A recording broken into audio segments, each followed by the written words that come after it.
Kenapa ya kita harus diproses oleh Tuhan? Kenapa ya Tuhan ngatur hidup kita? Kenapa ya semua harus sesuai dengan kehendak-Nya? Shalom, puji Tuhan. Ya, saudara yang terkasih, mungkin pertanyaan tadi pernah terlintas di dalam pikiran kita. Mungkin pertanyaan tadi pernah kita pertanyakan dalam perjalanan kita mengikut Tuhan. Dan di antara kita mungkin ada yang sudah tahu jawabannya atau bahkan mungkin belum tahu sama sekali apa jawabannya. Ya, saudara yang terkasih, Tuhan melakukan semuanya itu adalah karena Tuhan ingin hidup bersama dengan kita. Dia mau hidup dengan kita. Allah Bapa di dalam Kristus telah memilih kita yang adalah bait-Nya untuk menjadi pasangan kekalnya. Dia telah menetapkan kita untuk menjadi pasangan kekalnya. Makanya Dia bentuk hidup kita, Dia proses hidup kita supaya kita yang adalah gerejanya bisa menjadi pasangan yang sepadan dengan Kristus yang adalah Allah itu sendiri. Allah Bapa mau supaya selama kita hidup di muka bumi ini, kita bisa menjadi ekspresinya. Kita mengekspresikan sifat dan kehidupannya. Makanya Dia harus tinggal di dalam kita dan Dia juga bawa kita untuk tinggal di dalam Dia supaya kita dengan Dia bisa saling memiliki. Kita dengan Tuhan Yesus Kristus bisa saling mengasihi.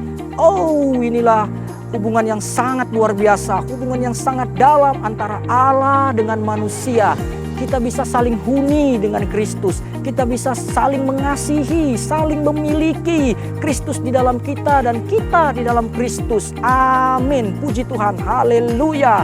Ya, saudara yang terkasih, Tuhan mengerjakan semuanya ini adalah bukan karena Dia egois, bukan karena Dia ingin menang sendiri, tidak peduli dengan keinginan hati kita. Semuanya itu Tuhan lakukan adalah karena Tuhan mengerti betul akan jahatnya dunia ini, akan jahatnya iblis. Dia tahu bahayanya jika kita terus-menerus hidup menurut keinginan kita sendiri, hidup menurut ego kita sendiri. Dan Dia tidak mau kita hidup di dalam penderitaan akibat kebodohan kita, akibat ketidaktaatan kita, akibat kesalahan kita, akibat dosa-dosa yang selalu mencoba menjebak, menipu, dan menggoda kita. Makanya Dia bekerja di balik segala sesuatu untuk mendatangkan kebaikan bagi kita yang sungguh-sungguh mengasihinya. Oh, puji Tuhan. Maka dari itu marilah kita sama-sama untuk mau belajar hidup berdasarkan kehendak-Nya. Hidup kita itu harus berjalan dari kehendak-Nya kepada kehendak-Nya. Meskipun mungkin pada awalnya kehendak-Nya itu sangat sulit untuk kita lakukan, tidak cocok, tidak enak, tidak sesuai dengan keinginan hati kita. Tapi percayalah, kehendak Bapa itu selalu yang terbaik dan kehendak-Nya itu selalu membawa kita kepada kehidupan yang penuh dengan berkat, penuh dengan kemenangan demi kemenangan. Dan percayalah saudara yang terkasih, setiap kehendak Bapa yang kita taati dalam perjalanan kita mengikut Tuhan, maka sorga akan mencatatnya sebagai kebenaran kita. Sekali lagi saya mau katakan, setiap kehendak Bapa yang kita taati dalam perjalanan kita mengikut Tuhan, maka sorga akan mencatatnya sebagai kebenaran kita.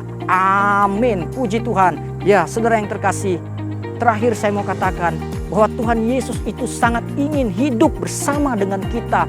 Sebagai Roh Kudus, Dia telah tinggal di dalam kita dan Dia juga bawa kita untuk tinggal di dalam Dia supaya kita dengan Dia memiliki persekutuan yang kekal.